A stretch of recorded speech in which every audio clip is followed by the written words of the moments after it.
Alright, hello, citizens of the Nigelverse. It's Nigel once again, and this is going to be another movie review. So, admittedly, I'm doing a bit of a time warp here. So, this review is actually being recorded after my review of All Out 2024, aka All Out from this year, aka All Out from like a few weeks ago. But nevertheless, as however, because that video is gonna take a little while to render her and complete and everything, I decided because I still wanted to get a video out today here on Sunday. Obviously, I decided I'm gonna film this one and render this one out first because it's not gonna take as long. And this one will come out Sunday. All Out will come out tomorrow alongside another video I'm doing tomorrow. So let's get right into it. So, even though this year I decided not to do the whole month long celebration like I did last year, I figured I still wanted to do at least one movie tied to my childhood, and this one definitely was. As now, I've reviewed some episodes of SpongeBob SquarePants on the channel, and those of you who know me, whether in real life or even here on the channel, if you've been on the channel for a bit, I mentioned it before. I really like old school SpongeBob, and I have reviewed some TV specials from him, the Halloween special and the Christmas special, I did last year. But what happens when everyone's favorite, well, most people's favorite, undersea sea sponge fry cook finally gets his own movie? Let's find out. Because it's time to review the SpongeBob SquarePants movie.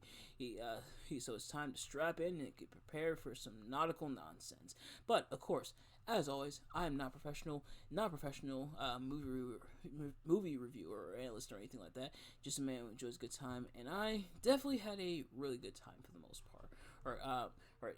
Admittedly, it has been a while since I've seen this movie in its entirety, but I'm glad I was able to revisit it for a review here. So, if you've seen these reviews of mine before, you kind of already know how this works. But if you haven't, I'm going to be talking about what I liked and disliked about the movie, as well as giving a plot summary. And we're actually going to kick off with the plot summary. So, we actually start off with some live action. No Patchy the Pirate this time around, which does kind of suck, but I think now would have been a really good time to have Patchy the Pirate. Like, they do have Pirate, it's starting off, but no Patchy the Pirate, no SpongeBob's biggest fan in the movie.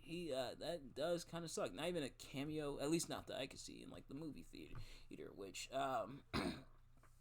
does kind of suck, admittedly. But we do start off with some pirates. They find in a treasure chest, the big treasure chest, which contains tickets to the SpongeBob movie.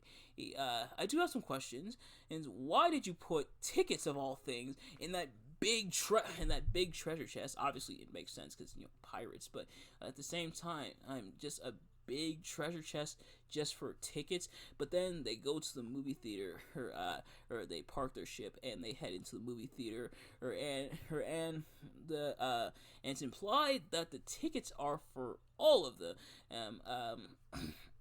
and there's a whole crew of them, the captain and his crewmates and everything. But the captain only has a few tickets in his hand. He has like most, if I'm being generous, is excuse me. He has at most like 5 tickets in his hand, and that he's holding up. That is nowhere near enough for that whole entire crew. But they let him in anyway, and they stand right by. They go right by the ticket lady. He right by the ticket booth, and they get their snacks and everything. In which I imagine they probably didn't pay for because they're pirates, so they probably pirated the snack. Actually, though, at those prices, I wouldn't blame them. But they didn't sit down to watch the movie. And we actually start off in a dream sequence, and so, and this is probably one of my favorite movie openings. It starts off in this dream sequence where the customer didn't get cheese on their Krabby Patty. But they pretty much treat it like a hostage situation. Like, the dude's all in there. He doesn't have He doesn't have cheese on the Krabby Patty. Everybody, he's standing around it, they're acting like it's hostage. SpongeBob strolls in and he talks to the fish, and he tries to reassure him, like, you got family. I think his name was Frank, the fish's name. I forget, but he's like, you got family, Frank. Hanging the fish is like, yeah, it's like good. That's what it's all about. Stuff like that. Pretty much trying to reassure him within this kind of high tense situation. It's just forgotten cheese on the burger. Or trust me, I've been plenty of places to eat. There's been plenty of times where they either forgot cheese on my burger or I forgot to ask for cheese on my burger. It is not that serious. It is not that serious. I normally just there are some people who do freak out over that, and if you're freaking out over that, I don't know what to tell you, but for me, like, I mean, it does kind of suck, but I more so just take the L. I'm like, man, they forgot the cheese. Oh well.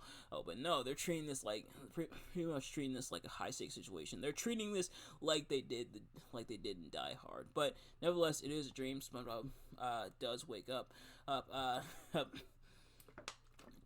And it gets even funnier in the dream sequence. He brings the customer out like he rescued them, and it's just cheese on the burger. But nevertheless, SpongeBob wakes up and gets ready for the opening of the Krusty Krab 2. And why is the Krusty Krab 2 opening right next to the first Krusty Krab?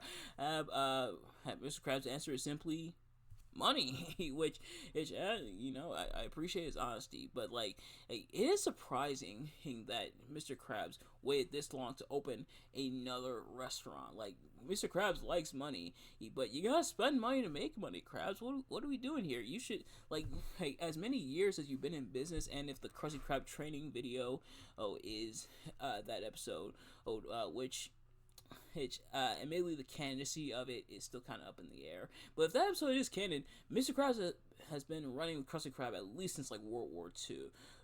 Meaning Mr. Krabs is definitely up there in age by this point in time. But if you've been running it since like World War II, you definitely should have franchised by now. You should have like Krabby Krusty Krabs on like almost every corner. Pretty much go full McDonald's, Mr. Krabs. What are we doing here? But obviously I know why Krabs is cheap and everything. But like, hey, come on, what are we doing here? But yeah, so SpongeBob gets ready for the opening of the Krusty Krab 2, and more so because he believes because of his good attendance and his work ethic, he will be promoted to manager.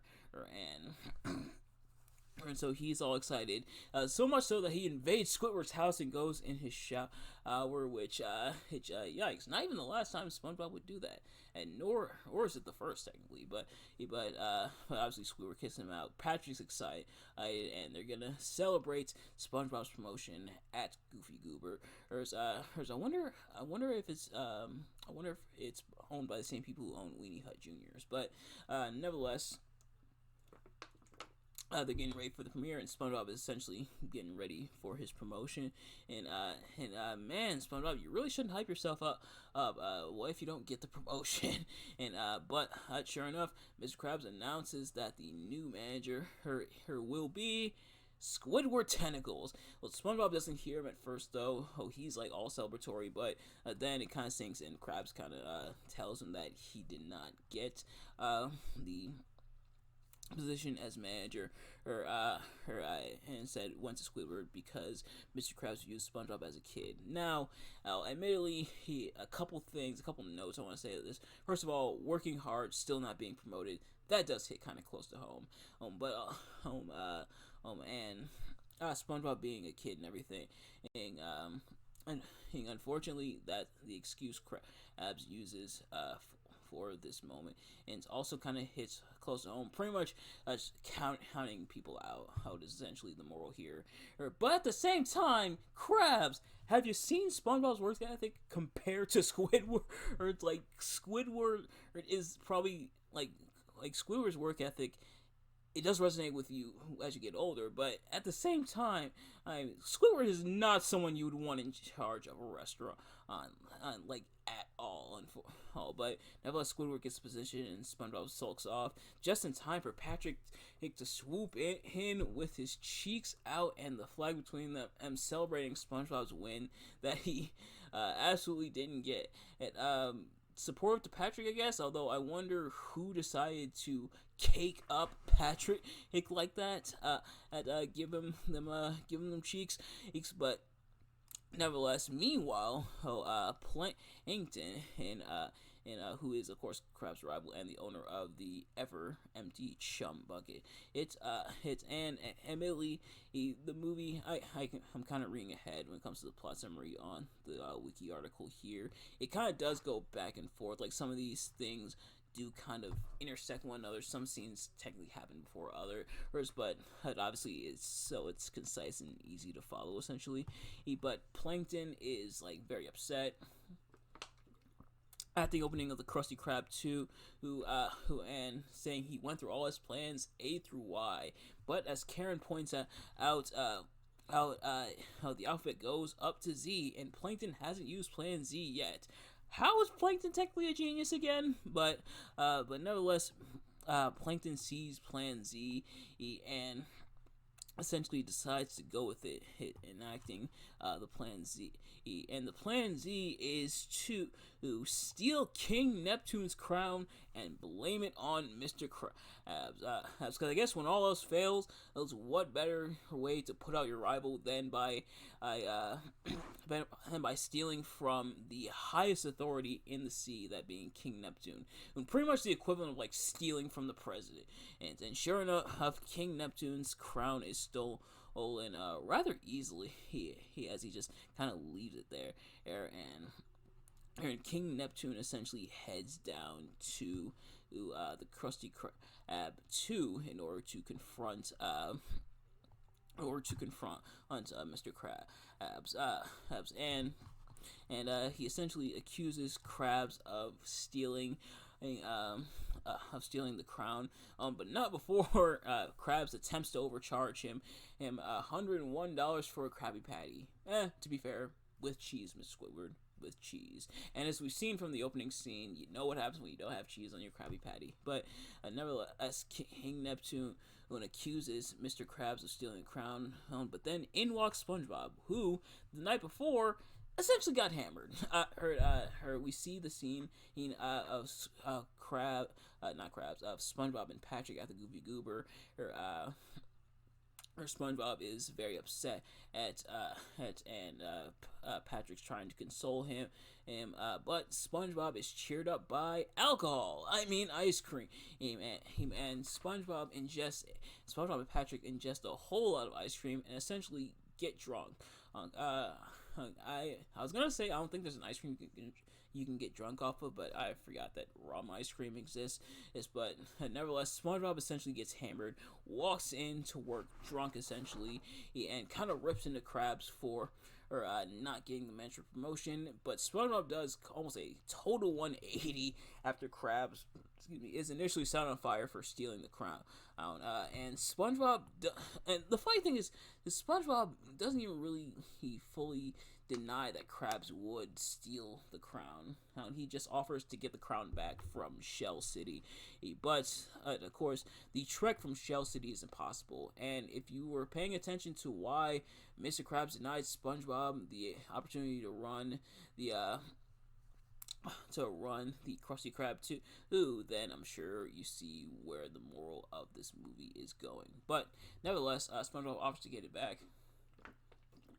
And Neptune wants to deny him because he's a kid, but it takes his daughter Mindy to convince King Neptune to allow SpongeBob and Patrick.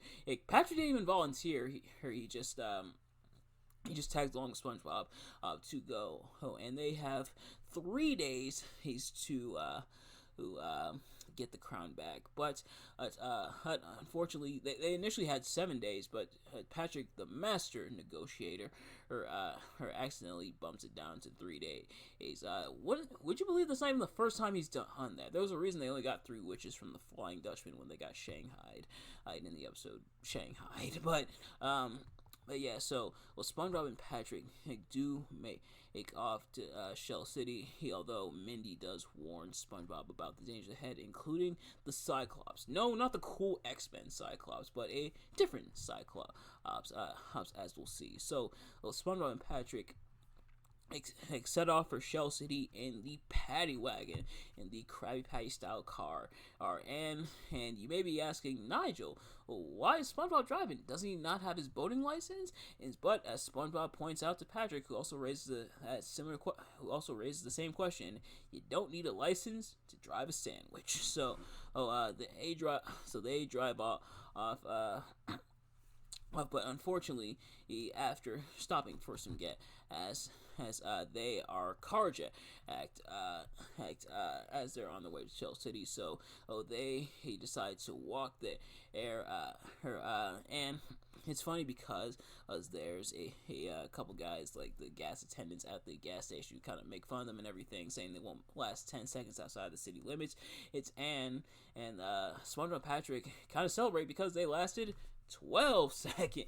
And actually, I counted, it was more like 5 or 7, but admittedly I was counting them leaving the city limits versus them getting carjacked.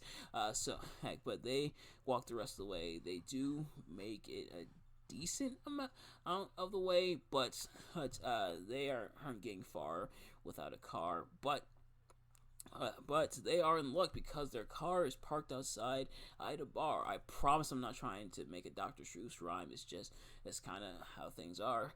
But it's a very rough and tough bar. This ain't no salty spittoon.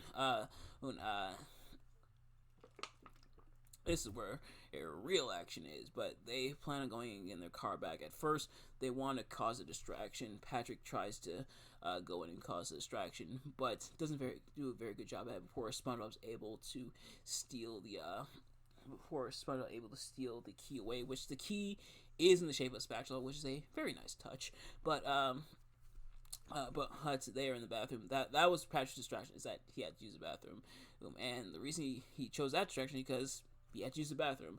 Oh, Patrick, what would we do without you? But while they're in the bathroom, they notice the bubble holes. So they start making bubble holes. And admittedly, as a kid, I kind of did that as well. And that's kind of the whole idea, is that SpongeBob and Patrick are, of course, very childish. So they make bubbles. Again, as a kid, I kind of did that as well, like intentionally make bubbles and everything.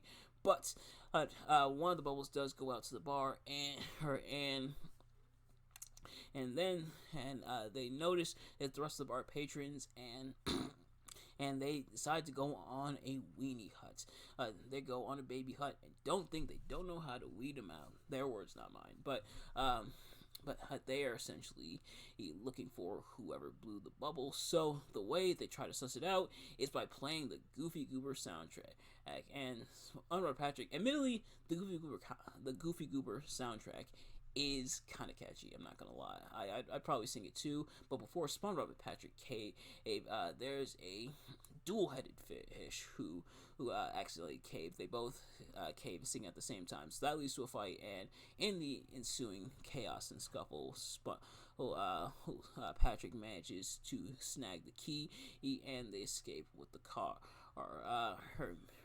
In the meantime, Plankton starts selling Krabby Patties at the Chum Bucket, and Mr. Krabs can't do anything about it because he is frozen. I did forget to mention that. He is frozen by King Neptune in the meantime, while SpongeBob and Patrick go to retrieve the crown. He starts selling Krabby Patties, and Squidward pretty much pieces together the whole plan of Plankton, that Plankton stole the crown and then stole the formula to make Krabby Patties. And Plankton steals the formula right under Krabs' nose. But also, props to Squidward.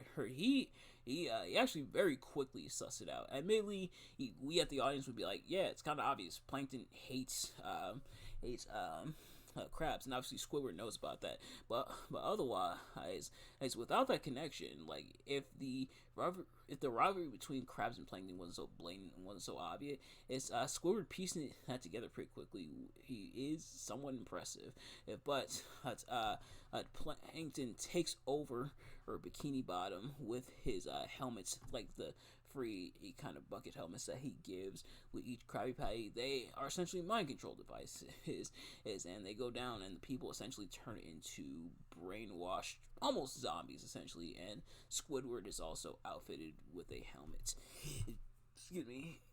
But also in the meantime, SpongeBob and Patrick are being pursued by a hitman, or I guess that should be Hitfish, Dennis, who who follows them to the bar they were at and essentially proves how tough he is by punching the owner or all the way into the bar. And kind of the funniest moments as Dennis blows the bubble, and then that happened. And Dennis, we'll get to it as we kind of wrap up. But nevertheless, SpongeBob and Patrick continue to make their way through onto Shell City. At first, they do stop for some ice cream, but psych! It's actually a giant fish who eats their paddy wagon, and before being devoured by an even bigger fish above a trench. And because, as Qui-Gon Jinn put it in Star Wars, there's always a bigger fish, and so they're without their ride again, and SpongeBob and Patrick essentially turn around to go home. SpongeBob does it first, and then convinces Patrick also, because they're just kidding. It's until Mindy shows up and turns them into men with her mermaid magic, taking some seaweed and putting mustaches on them. She does reveal what happened in Planktopolis, and kind of as a like sense of urgency that they gotta go get the crown on. But SpongeBob and Patrick do make their way through the trench. They go down the trench and back up before they run into Dennis, who reveals the ruse by ripping the seaweed right off their faces and revealing they're not mustaches. So SpongeBob and Patrick indeed aren't men, and before Dennis grows a mustache out of nowhere, when telling them this is what a real mustache looks like. I wish I could do what Dennis did. I'd have a way thicker mustache, but they're then pursued by Dennis and almost stomped on before. But not before Dennis reveals that, pretty much reveals the entire plan to them. But Dennis is stomped by Bigger Boot, which turns out to be the Cyclops. And by Cyclops, I mean pretty much a dude in a scuba suit. Admittedly, it was kind of scary as a kid. Like, just this big, creepy figure in kind of a scuba suit.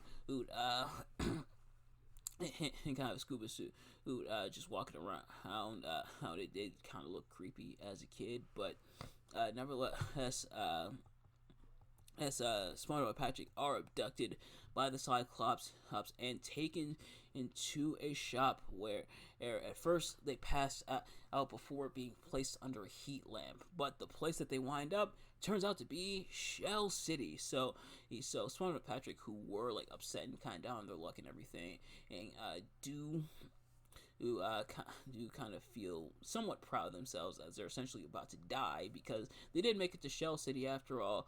They sing the Goofy Goober song one last time before essentially drying out and in a way dying, and it forms a tear, the Goofy Goober, and it cuts back to the pirates who are watching, who end up crying, before the tear rolls down and short circuits everything, turning on the sprinklers and waking up not just SpongeBob and Patrick, but the rest of the fish within Shell City, as the Cyclops comes back out from using the bathroom without taking off his scuba suit. That is kind of interesting how he didn't take off his scuba suit. How he used the bathroom without taking off the suit, I refuse to guess. But nevertheless, the fish come back to life, which is definitely not how fish work. Once the fish is dried out and dead, that's it. But at least I think so. But then again, Stephen Hill immersed the marine biologist, not me, so maybe you know something I don't. But nevertheless, the fish come to life and attack the Cyclops, allowing SpongeBob and Patrick to escape. And they seem to be doing just fine in the air without the water and everything, although they canonically can somewhat breathe on land, and if the one episode where they breathed on land is indeed canon, but they do manage to snag the crown, and they need to hurry up and get back because time is almost up before they get some help from David Hasselhoff, which it's gotta be. I get it and everything. I think David Hasselhoff was on Baywatch, if I'm not mistaken, so I think it does make sense in that regard. But at the same time, of all the celebrity cameos, why David Hasselhoff, but nevertheless, the Hasselhoff helps them out and gives them a ride over to Bikini Bottom, but not before or the bigger boot who heads up to Hasselhoff and flops a blob on the bottom of the shoe, which is revealed to be Dennis, who is still alive. Well, I guess SpongeBob and Patrick aren't the only ones who are cheating death around here. So Dennis and SpongeBob and Patrick kind of have their air fight, and by fight I mean SpongeBob and Patrick essentially run away from him the whole time. But ultimately, Dennis is taken out by an overhead bridge as they're swimming towards Bikini Bottom. Meanwhile, in the meantime, Neptune is getting ready to pretty much turn crabs from frozen crab into cooked crab. Mindy does stall a little bit, gives SpongeBob Patrick a bit more time, but eventually she's kicked out of the Krusty Krab.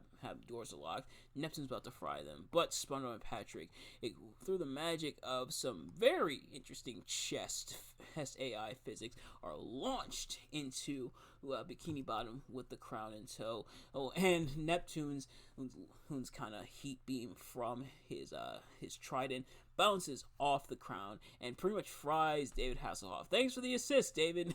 But they get the crown back.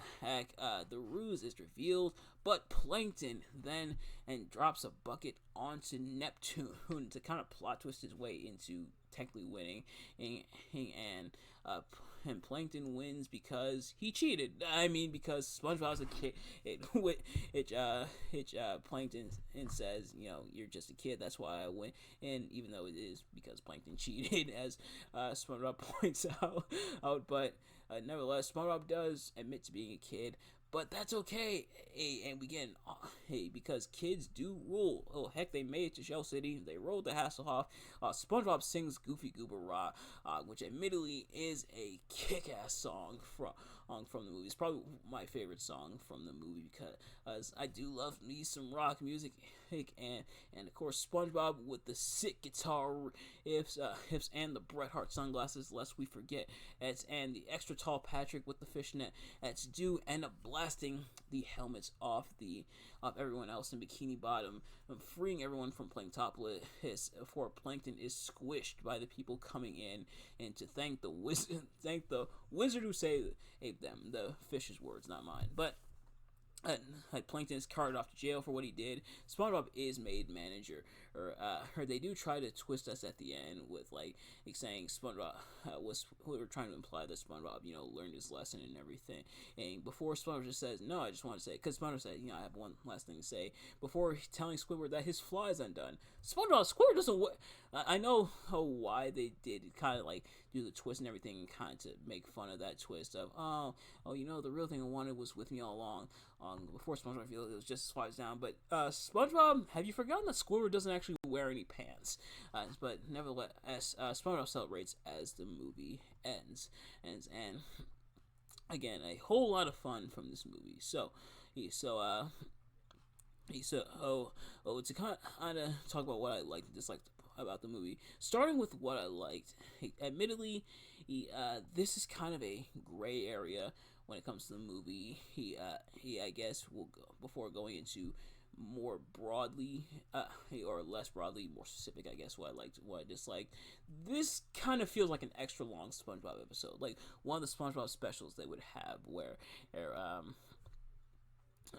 it definitely feels like SpongeBob. It's only about an hour and a half, so it's definitely not very long. But it definitely but it's definitely kind of a fun hour and a half. It definitely feels like an extra long SpongeBob episode. It doesn't take a whole lot of investment, I guess, as like, it's like so gripping. It's not drama, it's not Scorsese, but it's kind of just like fun little SpongeBob adventure, and definitely does feel like the spirit of the show. And there's even more of a reason for that, which we'll get to towards the end. But that's what I actually liked. I think the message is cool, that being a kid and kind of embracing what you are and trying to change isn't really the way to go. But embrace who you are, be happy with who you are, because SpongeBob and Patrick, even as a kid, made it to Shell City. Yeah, admittedly, they did have some help along the way, and things did work out for them, but they made it to Shell City. They got the crown back. They were able to make the trek and everything. Movie has its funny moments. Hence, Plankton essentially he almost wins, and is definitely having him be the main villain and not introducing this whole other thing for the main villain of the movie, but instead having it go towards Plankton. I think is a really good idea and really nice touch. Him essentially almost like kind of an alternate reality. What if Plankton won? Essentially, Plankton kind of getting what he wants, even for the moment, that being the Krabby Patty secret formula and kind of taking over her, and then how he's thwarted at the end is pretty cool. The soundtrack, like, really awesome as well. You got Goofy Goober Rock, which is kind of a remix of I Wanna Rock by Twisted Sister. You got You Better Swim by Motorhead, which is a remix of You Better Run. So, just a really awesome soundtrack, and just a pretty fun movie. Like I said, it kind of turned your brain off when it comes to this movie, but not in a bad way. It's just kind of a fun little movie, essentially. What I didn't quite like as much, I feel like, is I do wish a little more SpongeBob characters, SpongeBob lore, or got some time to shine in this movie, with it being kind of a SpongeBob movie and kind of in a way, kind of a celebration in movie form for SpongeBob. Sandy doesn't have a significant role. She's kind of relegated to a cameo. Same with like Squidward and kind of Gary and everything.